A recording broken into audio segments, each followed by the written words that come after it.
Assalamualaikum warahmatullahi wabarakatuh. Tentunya bertemu lagi dengan saya di Sal Channel 90. Kami ucapkan terima kasih buat semuanya yang menonton tayangan ini, yang telah menekan subscribe, komen, dan like.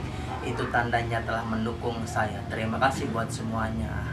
Sejak pandemi, nyaris seluruh aktivitas yang dilakukan mengalami perubahan. Berbagai cara dilakukan agar tetap bisa menjalani kehidupan seperti biasanya meski keadaan yang tak normal. Setelah Ramadan dan Idul Fitri terpaksa dilalui dengan suasana yang berbeda. Kini menjelang Idul Adha, tentunya kita akan menjalani hal yang serupa. Kurban yang menjadi primadona ibadah Zulhijjah kini dilakukan dengan secara virtual. Dari segi transaksi, namun pemotongan hewan tetap dilakukan sebagaimana mestinya, tapi tetap untuk melakukan peraturan pemerintah yang dibuat, tentunya protokol kesehatan. Terima kasih buat pemerintah. Saya ucapkan banyak terima kasih kepada pemerintah pusat maupun pemerintah daerah yang sudah memberikan, khususnya buat Kabupaten Tangerang, yaitu new normal. Nah, hari ini kita akan mengajak Anda untuk keliling. Tentunya kita akan cari tuh yang namanya pedagang hewan kurban. Tentunya akan bertanya-tanya kepada pedagang hewan kurban. Kita cari di mana dia. Ayo guys, kita temukan.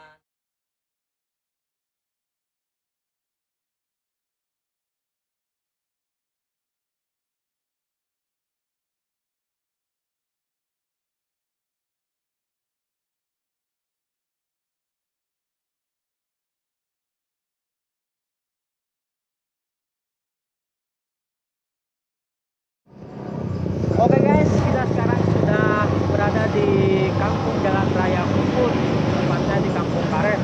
Nah, untuk kalian nih, untuk yang membutuhkan hewan kurban, kalian bisa datang sendiri di tempatnya di Yayasan Panti Asuhan. Bertepatan sekali guys. Yuk kita simak, kita akan bertanya-tanya, mewawancarai oleh pemiliknya.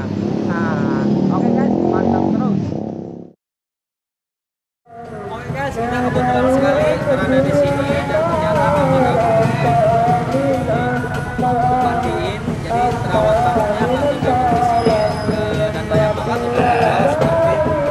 Perawatannya sangat baik. Simak guys. Oke guys, buat semuanya, sekarang kita berada di samping pemilik kambing kurban. Tadi kita sudah berkeliling melihat dan tentunya menyaksikan kambing-kambing di sini itu ternyata terawat sekali guys, dimandiin dan dikasih makan oleh penjaga ataupun pemilik tersebut. Dan sekarang kita berada di samping pemilik kambing akan menanyakan. Assalamualaikum Bapak.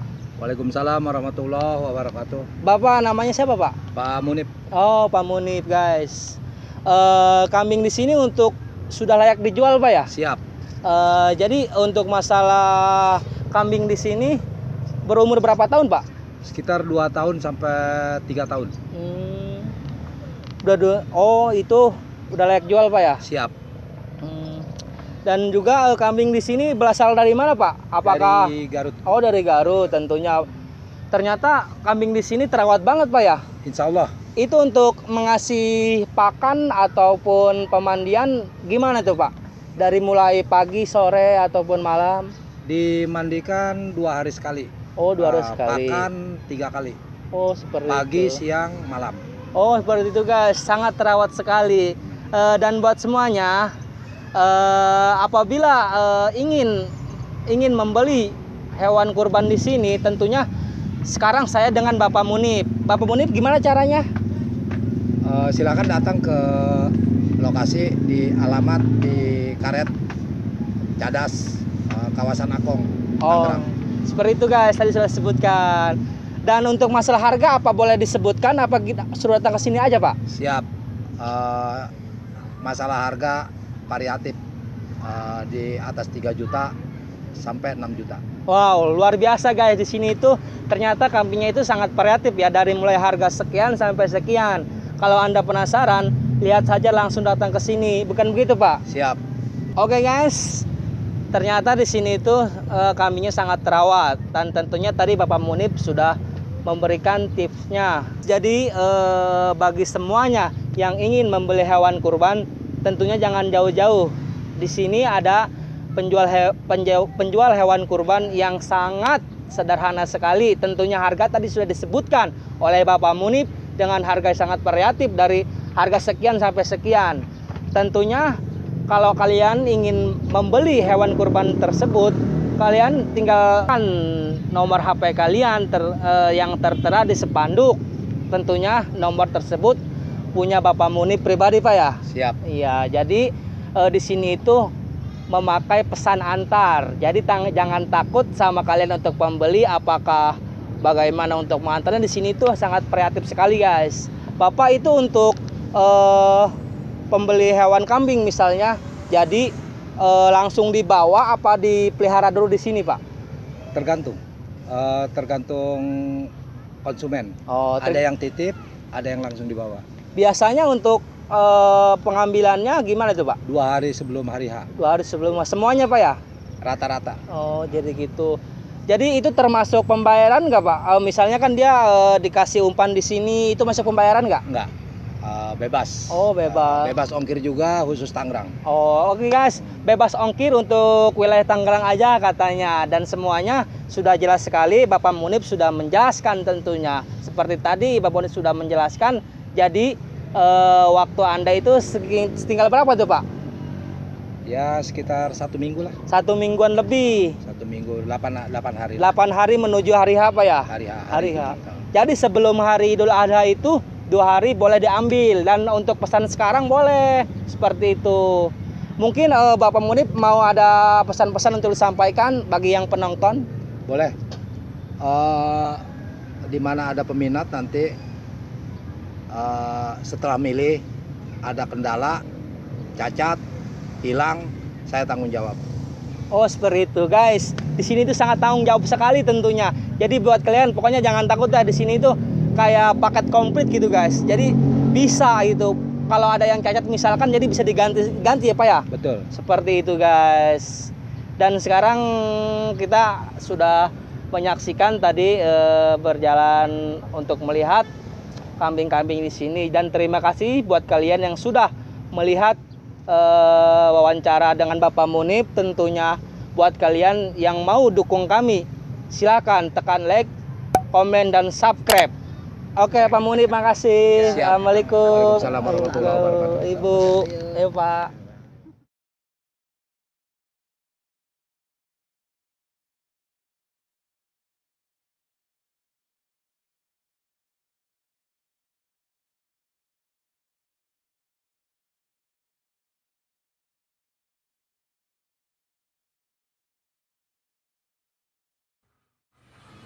Oke guys, terima kasih yang masih manteng. Tentunya tadi kita sudah bertanya-tanya kepada penjual hewan kurban.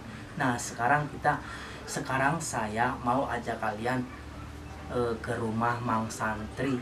Nah, di rumah Mang Santri itu kita akan bertanya-tanya apa dalam seputar kurban.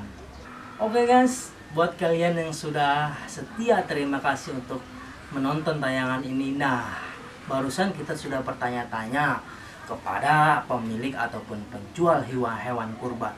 Dan sekarang kita mau main ke rumah Mang Santri. Tentunya apa sih yang ingin saya tanyakan ke rumah Mang Santri? Tetap ya guys, pantang terus. Oke guys, terima kasih yang sudah manteng terus tentunya di Sal Channel 90. Dan sekarang saya berada di rumahnya Mang Santri. Assalamualaikum Mang Santri. Waalaikumsalam warahmatullahi wabarakatuh. Apa saya boleh tahu namanya siapa yang ini? Kebetulan nama saya Mang Dais. Yang ini? Rip Jekmi. Oh, Rip Jekmi. Oke guys, saya berada di kediaman Mang Santri yang tentunya tadi sudah sebutkan namanya. Dan sekarang saya mohon untuk bertanya lebih jelas agar bagaimana sih kapan pelaksanaan kurban itu dilakukan? Apakah boleh, Mang Dais? Oh, untuk kurban jatuhnya itu pada bulan haji, yaitu pada 10 Zulhijjah atau 10 haji. Nah, itu pas di hari raya Idul Adha. Idul Adha hari pertama, hari kedua, dan hari ketiga. Kebetulan ini bulan haji udah memasuki tanggal 3. Nah, di hari Jumat yang akan datang itu pas hari raya Idul Adha. Itu 3 hari. Idul Adha itu Jumat, Sabtu, Minggu itu dibolehkan untuk berkurban. Oh, seperti itu, Mang ya. Dan sekarang kalau saya mau tanyakan, hewan apa aja sih yang boleh dikurban? Itu ya seperti kerbau, sapi, kambing, itu udah boleh untuk berkurban. Oh, seperti itu. Itu Mang, kalau buat kurban sapi itu untuk berapa orang? Oh, sapi. Kalau sapi itu kalau untuk kurban bisa 7 orang. Kalau kerbau, Kerbau pun sama 7 orang. kambing, Kalau kambing khusus untuk 1 orang aja. itu ya. Kalau untuk 1 orang dibagiinnya ada nggak? Misalkan kita mau berkorban nih, 1 kambing. Iya. Cuma untuk menyesuaikan si daging kambing itu berapa ke orang yang banyak gitu. Ya kalau memang cukup itu harusnya 40. Dibagi 40, satu kambing kurban itu dibagi 40. Walaupun kebagiannya sering sedikit, yang penting kebagi 40. Itu bisa dibagikannya ke saudara atau ke tetangga-tetangga yang dekat. Nah, itu yang harus mendapatkan lebih apelnya, lebih bagusnya, yaitu tetangga-tetangga sekitar yang dekat. Seperti itu. Kalau misalkan saya yang berkurban ke 40 orang tadi, terus saya berhak nggak untuk memakan daging korban tersebut? Kalau untuk si kurban itu sebenarnya tidak berhak untuk memakan daging tersebut. Yang lebih berhak itu yang membutuhkan, seperti ada di sekitar lingkungan kita. Kalau misalkan mamang udah punya keluarga pun, istri dan anak mamang itu nggak boleh makan daging itu. Kalau bisa nggak boleh untuk makan daging. Memang ada kalau yang mengatakan, ada yang membolehkan dan ada juga yang tidak membolehkan. Tapi yang lebih jelas mah itu tidak dibolehkan untuk memakan daging tersebut. Karena kurban tersebut itu untuk tumpahan kita nanti ketika kita menyembati jembatan Siratal Mustaqim. Oh, seperti itu guys, ternyata. Jadi apa saya kan kalau itu yang diperbolehkan untuk banyak duit aja apa gimana? Misalkan saya pengen berkorban, tapi nggak ada uang, itu tidak apa-apa. Ya, itu kan baru awal dari niat. Kalau kita ada niat untuk berkurban, kita kan bisa mengumpulkan. Nah, gitu. Kurban itu kalau memang kita mampu untuk membeli kambing, lalu kita niat untuk berkurban, silakan. Kalau memang tidak mampu, jangan memaksakan. Iya. Tadi kan saya udah mengunjungi ya, kata si penjual kambing itu umur kambing itu kan ada 2 tahun. Kalau sebelum 2 tahun itu apakah boleh? Kalau untuk kambing gembel, ya itu dalam hitungan 1 tahun atau 1 tahun lebih dia udah boleh. Tapi kalau untuk kambing Jawa itu minimal di atas 2 tahun atau paling enggak 2 tahun atau 2 tahun kurang 1 bulan pun udah boleh. Antara kambing gembel dan kambing Jawa. Kalau kambing Jawa itu harus 2 tahun. Kalau kambing gembel seperti kambing yang sering kita lihat di kampung-kampung, itu 1 tahun kurang pun misalkan 11 bulan itu udah boleh untuk dikurbankan. Bang Santri, misalnya ada satu tetangga, Iya. kita kan sudah berkorban, tadi kan sudah disebutkan bahwa kuotanya itu 40. Iya. Misalkan ada tetangga yang datang itu kan nggak kebagian. Jadi kita harus bagaimana itu? Apakah kita cukup meminta maaf saja? Apakah harus diganti dengan rupiah agar dia sebanding dengan pemberian daging tersebut? Ya, kalau memang ada salah satu tuh yang tetangga yang dekat yang belum kebagian, ya namanya dagingnya udah cukup mencukupi kuota, ya kita cukup minta maaf aja sama beliau. Itu pun udah boleh. Itu kalau buat ucapin cukup minta maaf saja, apakah itu Abdul? Abdul. Ya kan tadi udah pas kuotanya, Iya. harus terbagi dengan 1 kambing itu 40 gitu. Kecuali kambingnya itu misalkan ada 3, itu bisa kuotanya itu bisa dilebihkan dari 40 Iya, bisa bungkus. nambah. Itu bisa ditambah. Iya, iya. Kalau memang kambingnya cuma ada satu, ya itu cukup, harus kebagi itu 40. Nah, ada salah satu misalkan yang nggak kebagian salah satu, ya kita cukup minta maaf karena nggak kebagian. Oh, seperti itu. Iya. Ya. Oke guys, kita sudah berbincang-bincang bertemu dengan Mang Santri. Saya memohon maaf apabila ada kata-kata salah dalam penyampaian saya, tolong diluruskan. Yang namanya manusia, al-insan melalui khotai wanisyan, manusia itu tempatnya salah dan lupa. Hilaf memang udah sifat manusia. Oke guys, kita sudah berbincang-bincang tentunya tadi sama Mang Santri Dais dan Mang Santri Ripjekmi, dan terima kasih banyak. Dan apabila ada kata-kata salah dari saya maupun dari Mang Santri, mohon diluruskan, karena tadi beliau sudah memberikan hadis bahwa manusia itu dapat salah dan lupa. Dan bagi semuanya yang mau mendukung channel saya, tolong komen, like, dan subscribe, karena subscribe itu gratis guys. Kalau Anda ingin memberikan dukungan saya, tentunya harus melakukan seperti tadi. Oke Mang Santri, saya berterima kasih sangat sekali dengan sudah meluruskan. Saya pamit. Oke, Terima kasih. sama-sama. Apabila ada khilaf, tolong dimaafkan dan diluruskan saja. Iya. Makasih Sama-sama. semuanya, terima kasih. Oleh.